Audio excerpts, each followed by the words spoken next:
On the 7th of June, 1992, the quiet city of Springfield, Missouri, awoke to one of the most baffling disappearances in American history. Two close friends, 18-year-old Suzanne, Susie Streeter, and 19-year-old Stacy McCall, had just graduated from Kickapoo High School. The night before, they hopped from one graduation party to another, eventually choosing to spend the night at Susie's home instead of driving to Branson for a planned trip the next morning. Inside the house was Susie's mother, fourth 7-year-old Cheryl Levitt, a respected and loved local cosmetologist. By sunrise, all three were gone. When friends arrived the next morning to pick up Susie and Stacy for their trip, they found Cheryl's home on Delmar Street disturbingly silent. Both cars were still parked outside. Inside, purses, keys, cigarettes, and money were left untouched, as if the women planned to return at any moment. The TV hummed with static. The porch light's glass globe lay shattered on the ground, though no one knew how it broke. Cheryl's small terrier, Cinnamon, was frantic but unharmed. The women, however, had vanished. When police were finally contacted, friends and family had already gone in and out of the home, tidying up, moving items, and even sweeping the broken glass, unaware they were disturbing a potential crime scene.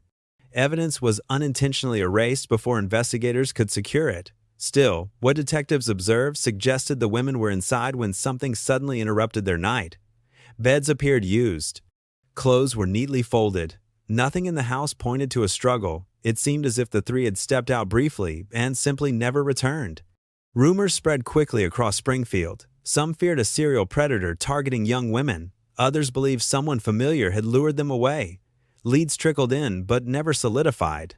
A witness claimed to see a green van near the home in the early hours, but it was never located. A known kidnapper hinted at involvement but failed to provide credible details.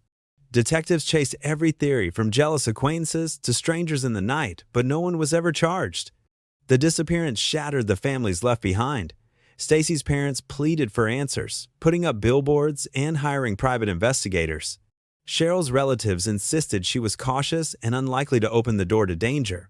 Susie's brother, returning from military service, came home only to discover his mother and sister were gone without explanation.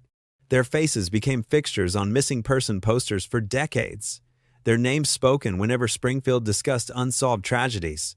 In 1997, the FBI tested soil beneath a hospital parking garage after a tip suggested bodies might be buried there. Nothing surfaced. In 2007, investigators searched a remote farm using cadaver dogs, but again found nothing. Hope rose and collapsed with every new lead. Today, Cheryl, Susie, and Stacy, now known as the Springfield Three, remain one of America's most haunting missing person mysteries. No bodies have ever been recovered. No suspects have ever been confirmed. More than 30 years later, people still remember the shattered porch light, fragile glass scattered on a summer night, the only silent clue left behind. And Springfield still asks the same question: what really happened inside that quiet house on Delmar Street? How could three women vanish, leaving behind nothing but unanswered questions and decades of silence?